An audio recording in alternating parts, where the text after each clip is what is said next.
Welcome back. This is our second session. And as we come back into Genesis, we're going to see and we're going to introduce, as we left the age factor, diminishing factor, and the garden, we come to the flood. And in Genesis chapter 6, it talks about the condition of humanity on the earth. It's really a tragic story. In verse 5, it says, "The Lord saw the wickedness of man was great on the earth, and that every intent of faults in their hearts were on the Lord and on the evil continually." So we see a challenge here. And it's so much trouble. And in verse 6, it says, "The Lord was sorry that he had made man." So the sin was so great, it's so pervasive, it permeated every fabric of humanity. But then, in contrast to the greatness of sin, this is a God factor, right? It says, "But Noah found favor in the eyes of the Lord." So this is grace. And in the midst of a sea of sin and a tsunami of evil, there is one beacon of hope and light. Then we introduce, as the flood comes and it destroys the earth, 40 days of rain, right? And so he will destroy the earth. But the content of that covenant now is going to be introduced to Noah in verse 11 of chapter 9. It says, "I will establish my covenant with you, that all flesh shall never again be cut off by the water of the flood." If you remember the first covenant, this is the first time the word covenant is used in the Old Testament. Even though there was an ongoing relationship with Adam and Eve, the word covenant had not been mentioned. So this is a first reference to covenant. And this covenant, as we talked about, it's a patron covenant where the superior one, God, obligates himself to the inferior one, Noah, without any conditions. Not anything really Noah did. He's just not going to destroy humanity by flood again. And as verse 13 introduces, what is the sign of that covenant? The sign of that covenant is the rainbow. Now, after that gets settled, now we come to the Tower of Babel. And as we get to the Tower of Babel, they're trying to make a name for themselves. And it seems humanity is unifying, which is maybe the opposite of what they were supposed to do. If you go back to Genesis chapter 1, when he told Adam and Eve, "Be fruitful, multiply." So that means fill the earth, scatter. But they were not. They were unifying. So in order to get back to the original command, God scatters. I love, though, they were building that tower and it was very high, they thought, from the human perspective. And the Word of God clearly says God came down. So that's reminding us who we are as humans. God is in heaven and we're on this earth. So it's definitely, we have to understand who we are. And God scatters. So he sends them out using different languages and they couldn't communicate with each other. And so they had to scatter. Just one observation, though. So we see the scattering of people because of sin, and they're trying to make a name for themselves. Then we come to Acts chapter 2, and we see Pentecost. And I would even say and advocate that Pentecost is a reversal of the Tower of Babel, of bringing people together from different languages under one name. And that name is Jesus Christ. Very powerful image. And that's my prayer for KFBC too, that we'll see the people and the nations come together under one name, Jesus Christ. Now let's open up this next section. So the patriarchs, so 1 through 11 is very unique. It's kind of like the beginnings up until the patriarchs, and then we get to the patriarchs. So in chapter 12 through chapter 50. So now we come to the Abrahamic covenant. This is the second covenant. The first one is the Noahic covenant. And this covenant is very clearly stated. It says in chapter 12, verse 1, "The Lord said to Abram, go forth from your country and from your relatives and from your father's house to the land which I will show you. And I will make you a great nation. I will bless you and make your name great so that you will be a blessing. And I will bless those who bless you, and the ones who curse you, I will curse. And in you all the families of the earth will be blessed." So the covenant is very clear that he's going to make Abraham a great nation, that he will give him a land, the promised land, and that Abraham would be a blessing to the nations. And remember, the Noahic covenant, "I will never destroy the earth by flood again," and had a sign, the rainbow, which used to be a weapon of war. Now it's a symbol of peace. Now we come to the second covenant, the Abrahamic covenant, and the sign of the covenant will be introduced in Genesis chapter 17, verse 11, that introduces circumcision, that this will be the sign of the covenant. Now we come to the hard part for Abraham. Again, I wish we could go into a lot more detail with all of these characters. There's so much to learn. But we come to Genesis chapter 22, where I would call it the test of the covenant. So we can say we're in covenant all the time, like when we say I do, right? But then our marriage gets tested. We dedicate our babies to the Lord, and we're in covenant with God that we'll raise the children up. And then our kids have sports and games and band and activities and all that kind of stuff, right? So every covenant will be tested.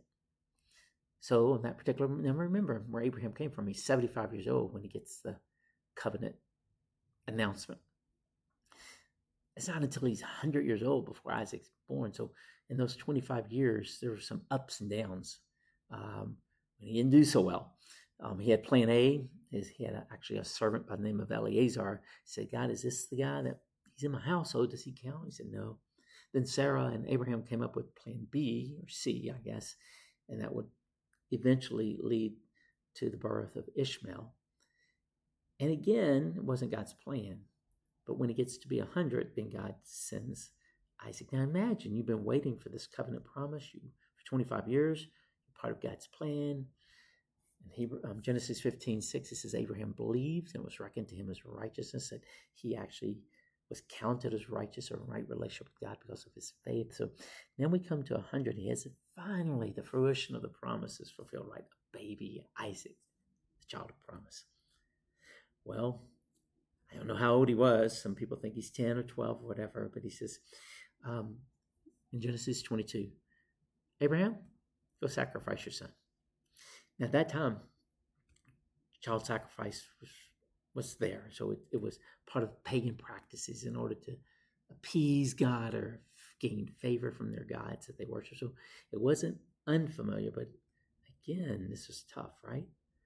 And so he gets up and he walks a 3-day journey to Mount Moriah, which is our modern day Jerusalem. And he's there and he's about to kill his son. And God stops him and provides. And that's where the names of God a name of God is revealed. And I love how God reveals his name in real life historical circumstances. This is where we get the name Yahweh Jireh. God will provide. And there was a ram there. So again, test of faith. I think some of us have our Isaacs that we at times are called to lay down. Do we trust God enough, even on the things that he's blessed us with? I always say, sometimes we want God's blessing, so we look at his hand instead of his face, when God wants that personal relationship with us. And again, there was a test of the covenant, and his belief in God was priority even over the blessing of his son. Then we come, again, Isaac. Not much is written about Isaac. He's kind of the quiet patriarch. Then he has 2 kids, Esau and Jacob. Esau was redheaded, robust, hunter, outdoorsman. Seemed to be father's favorite. Jacob was a homebody, seemed to be mama's boy, but they're twins. Jacob, Esau's the oldest. Jacob came out of the mother's womb, if you remember, holding Esau's ankle. So they called him grabber of the heel, or trickster, deceiver is what Jacob means. Now, Jacob then, or Esau, is everybody gets what we call the birthright, but it always goes to the oldest. And what does that mean? What does a birthright provide a person? It provides status of the firstborn. That means you're just recognized as firstborn. You're the eldest, you're the oldest. You're kind of like the one in charge of the next generation. You also get double portion. So if there's 2 of you, you get double 2 portions, or 2/3, and your younger sibling would get 1/3. If you have 5 siblings, obviously you get double portion of all the other ones as well. Amazingly, the birthright is transferable. It can be passed from one person to another. Now, I kind of picked this up in Singapore. In their golf clubs, they can buy memberships, but like here in Kingwood, you can buy a membership, but you can't transfer it. Either you're a member or you're not. There, it was actually a commodity that could be traded. So you could purchase a golf course membership, and it could be sold at market price. You could either make money or lose money. So it's kind of like that element. But with that birthright came covenant blessing. So it was kind of attached to that. But he gets rid of his birthright for a bowl of stew when he came in from hunting. He was hungry, so he wanted something to eat. And so he took the food and he transferred. Then we come to the blessing. And the blessing, again, it's so challenging in our modern times to understand the power of the spoken word of the patriarch, of the father speaking blessing over the children. Now, sometimes we do that at baby dedication, right? Or sometimes maybe we have family gatherings, but this was an official, real thing that carries weight and carries profound impact. Well, the blessing is usually given by the father right before he dies. And so Jacob was working with his mom, dressed up like Esau, trying to change his voice, and he stole the blessing. We see that story in Genesis chapter 27, when God just blessed Isaac, he blessed Jacob, thinking he was blessing Esau. Esau comes in and figures the deception, and again, nothing but trouble between those siblings from that on. But this is, again, the covenant that's being passed. Now it's on Jacob. Now, when we get to Jacob and Abram a bit, there's going to be some name change. If you remember, Abram's name is going to be changed to Abraham, and Jacob's name will eventually be changed to Israel. So I wanted to put an insertion real quick about names. Names in the Old Testament reveals character. So Jacob was named Jacob because he was a trickster, a deceiver, a grabber of the heel. Abraham was also named an exalted father, Abram. So it reveals character, reveals who they are. But it also establishes relationship and friendship. When you have given a name and you know that person's name, then you are in connection with them and you're in relationship with them. Now, what happens when that name gets changed? Well, the significance of that is there's a change of ownership. Usually when slaves are bought and sold between different owners, the names would change because you're no longer under that former owner. You're a new owner, so I'll give you a new name. It commemorates a very important event in somebody's life. For Jacob, he wrestled with God, if you remember that. And that's when God changed his name from trickster, deceiver to Israel, prince, exalted one. The child, Moses, when he was adopted, he was named by the Egyptian princess, one drawn out of water. Important event. Sometimes it's changing character. Naomi changed her own name, where she changed her name to Mira, which means bitterness because she lost her husband and her 2 sons. So it's keep up. And Abram means exalted father. Abraham, the word Am in the Hebrew means people or nation. So he's a father of nations now. Remember, he's going to be a blessing to the nations. So a name change. Now, we come to the next patriarch. And his name is Joseph. Genesis 37 through 55, the largest part of Genesis is dedicated to one individual, Joseph. Interesting. Doesn't really accomplish a lot as far as there's no miracles, there's no writings, there's nothing, but he comes from, as we will see, he comes from a troubled family. They had trouble with him, right? They had 4 mothers, 1 father with Jacob. And it's a complicated, mixed up, dysfunctional family. But Joseph was a favored one, and Jacob did not hide that. I don't know if you're the favored one or you live in a family where there are favorites. No matter what, it's not always good. Creates division, a rift, and we saw that quite readily there in Joseph's family. But God was with Joseph, and so even though he was sold into slavery by his brother, he was able to land in a home that he raised quickly in the rank in Potiphar's. But then Potiphar's wife tried to seduce him, and for doing what is right, he gets rewarded with punishment in prison. Then when he's in prison, if you remember, he then raised up to the chief prisoner, and he helps the jailer with all the things that are going on. But while he's in jail, there's 2 people that kind of come in to his jail cell that worked for the Pharaoh. And because of that, they had dreams. So he was able to interpret their dreams. And all he asked these 2 guys is, remember me. They do not. 2 years later, Pharaoh has a dream, and that dream then reveals. If you remember Pharaoh's dream, he had 2 dreams that were consecutive, and one dream was 7 lean, fat cows. Started really fat, and then there were 7 lean cows, and the 7 lean kind of skeleton type of cows would eat the 7 healthy ones, but there was no change. Then there was healthy crops versus corn versus unhealthy, and unhealthy ate the healthy ones, and there was no change. But he was able to tell the Pharaoh. He was raised up out of jail and brought to Pharaoh to interpret the dreams, and he was able to tell him about the 7 years of plenty and the 7 years of famine. And as a result of that, he's exalted the second in control. So amazing, amazing story. And when the brothers get united and Jacob comes to Egypt and they end up in the land of Goshen as shepherds, I love Genesis chapter 50, verse 20, that says to his brothers after Jacob died, what you meant for evil, God meant for good. And I love that promise that sometimes even when things go against us and we see evil all around us, that God can turn evil for good.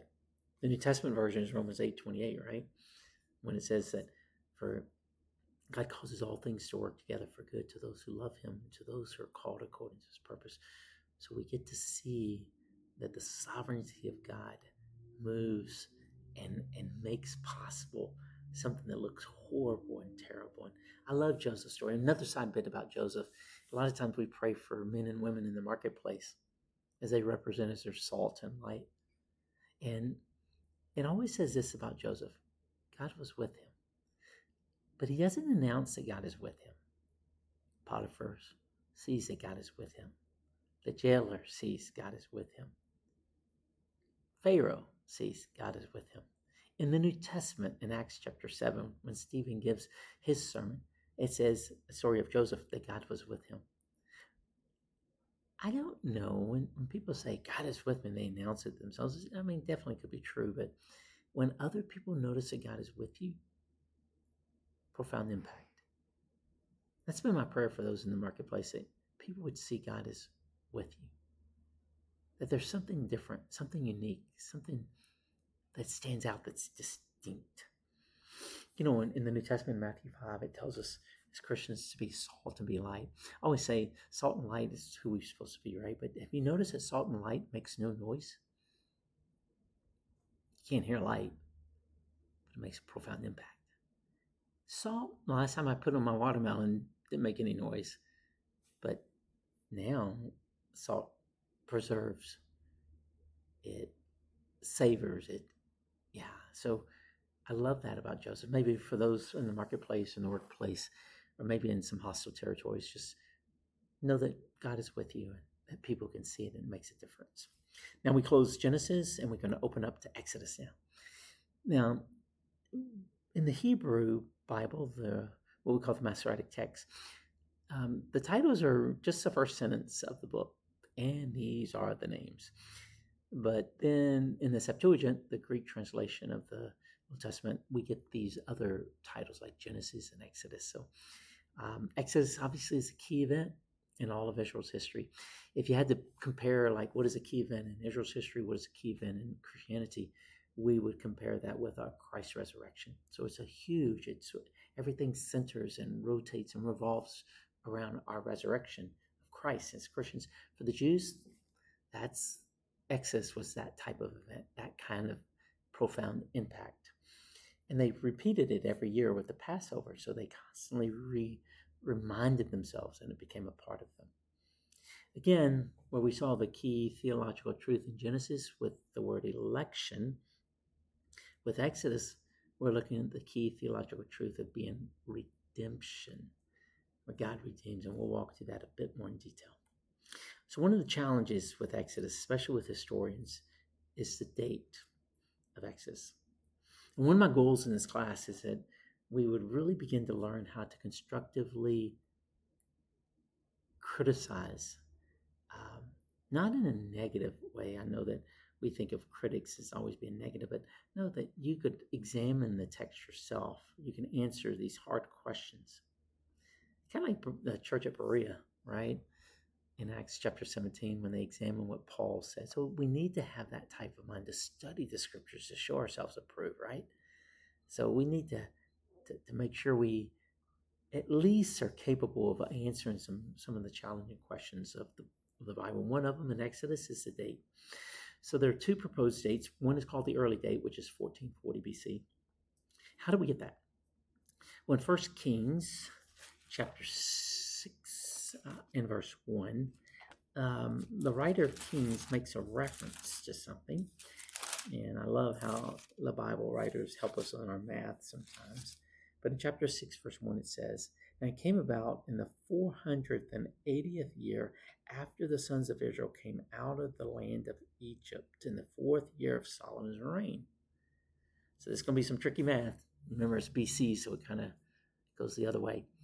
So Solomon takes the reign at 961 BC.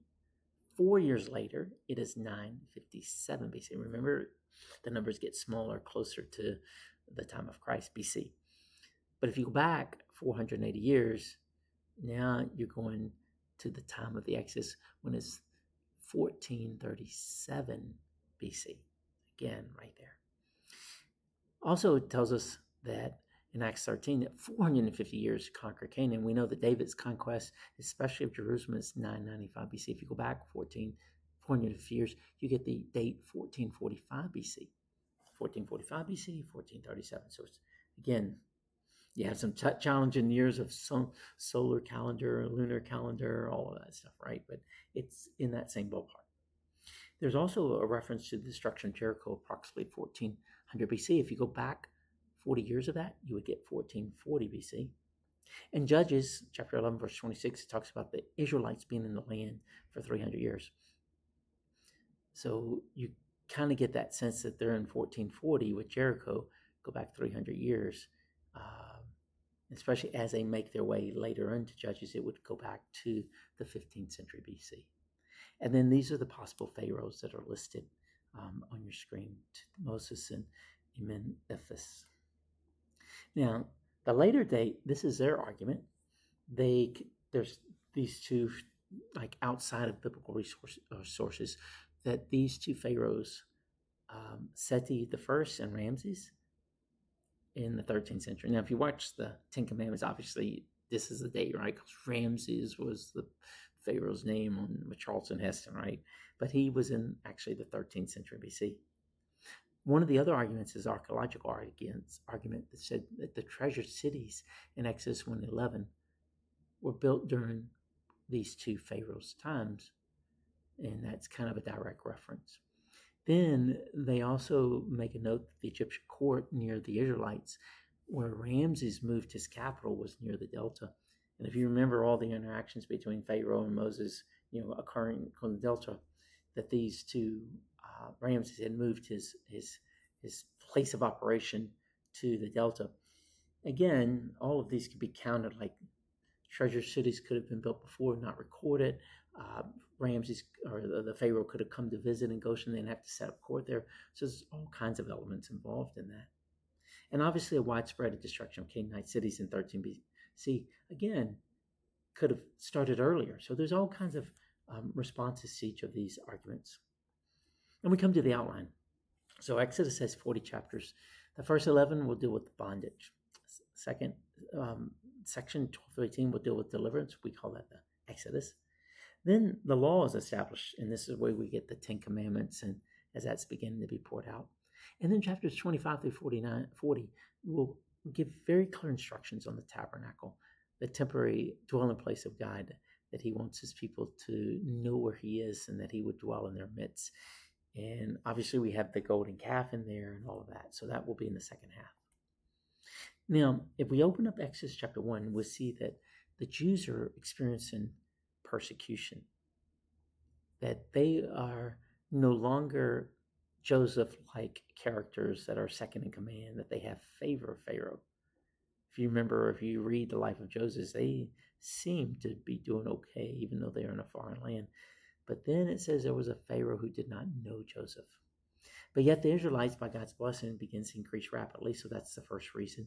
Second, there's a new dynasty of one who did not know Joseph. So You may or may not know this, but in 1720 BC to 1570 BC, in the pharaohs of Egypt, there was a group called the Hyksos, Hyskos, which means foreigners. Again, they were Egyptians, but they weren't like true Egyptians. And so that they may have been friendly to Joseph. So when Joseph was there, the Hyksos enjoyed it. So you would never really ever see a Jew rise up in ranks with a true Egyptian. If you remember, to eat with the Jews were despicable and detestable. So you kind of see the prejudice against that. But again, there's a new dynasty now, and the racial prejudice, as we mentioned. So they had strategies. What do you do with increasing slaves or increasing numbers of Israelites? They're kind of threatening the environment. So they put them in slavery, forced labor. They also tried to kill the male babies, future soldiers. So they wiped them out. But Moses is rescued, and his mom and dad put him in the Nile River, and he was rescued by an Egyptian princess. And he's raised up as an Egyptian. Now, while he was there, it was told that his mother actually became his nurse. So you can imagine the details that were being poured into Moses as a young child, as a young teenager, a young man, from his mom. And it specifically says in Acts that he knew that he was supposed to deliver Israel, even when he saw an Egyptian and an Israelite fight, and he killed the Egyptian, thinking that people would know that that's his job, that he would be the one that would be the one to deliver their Israelite brothers out of slavery. However, this is when it gets tough. The next day, 2 Israelites are fighting. He tried to say, "Why are you fighting your brothers?" He said, "What are you going to do? Kill me? Like you killed the other one? Like the Egyptian the day before?" So he ran and fled for his life. And so he's in Midian now, in the desert area. But it's just, he knew God's will, but he did it his way. How many of us do that? Like, we know God's will. Let me give you a couple of examples. We know it's God's will for us to get married. So we get married, it's the right one, but then we do our marriage our way. Or we move to a church. Oh, God called me to this church, Pastor. And so you do that, but then you kind of pick and choose what you want to do. So you kind of do God's will in a big way, but then when it comes to the little parts or to implement that, we kind of demand our own way. That's exactly what Moses did. 40 years later, he's in this wilderness, and he comes to a burning bush. He's 80 years old now. He's tending his flock, and God interrupts his life with a burning bush that doesn't get consumed. Now, a couple of things about this is, again, as we talked about earlier, that this is revelational literature, Old Testament. So God reveals himself to Moses. That means that God takes the initiative. This is the kind of God that we have. And another important truth is not only that God takes initiative, but he reveals himself in a shocking way. It does get Moses' attention quite readily and rapidly, completely, right? But then he's in his normal day of work. He's not at some place of worship. He's not praying. He's not doing his quiet time. He's not in seminary. He is just working. And God interrupts his life. I love that about God. It's one of our favorite writers, Henry Blackaby, says God has a right to interrupt your life at any time. Usually it's not on our schedule. So just be encouraged by that. So the burning bush, which is holy ground. Call is very clear in chapter 3 in Exodus, is deliver the people out of Egypt. Then God has called and chosen Moses to do that. Well, as he is called, it gets a little sticky here, right? And we're going to close this session with these 5 excuses. First one, as he's getting called, God is very clearly saying, "You're my man. I want you to deliver the people out of out of Egypt, and I want you to bring them to the promised land." So his first excuse is in Genesis chapter 3, and verses 11 and 12, and it says this: "But Moses said to God, 'Who am I that I should go to Pharaoh, and that I should bring the sons of Israel out of Egypt?'" So basically he says, who am I? In our terms, We're not worthy. We're not good enough. We don't have enough training. We haven't been to enough Old Testament survey classes. We just started this class. I've only been a Christian so long. I need more study. I need more time. I don't know enough. I'm not worthy. I pick someone else, and I love God. He says, not only do I want you there, he says in verse 12, he says, certainly I will be with you, and this shall be a sign to you. And this is good, right? Oh, we finally get affirmation. If God gives us a sign, we'll know without a doubt. But this will be a sign, and the sign is this, that it is I who have said this to you, that when you have brought the people out of Egypt, you shall worship God in this mountain. Wow, I thought signs were supposed to come before you did something in order to help your belief, right? Nope. This sign of affirmation comes after your obedience.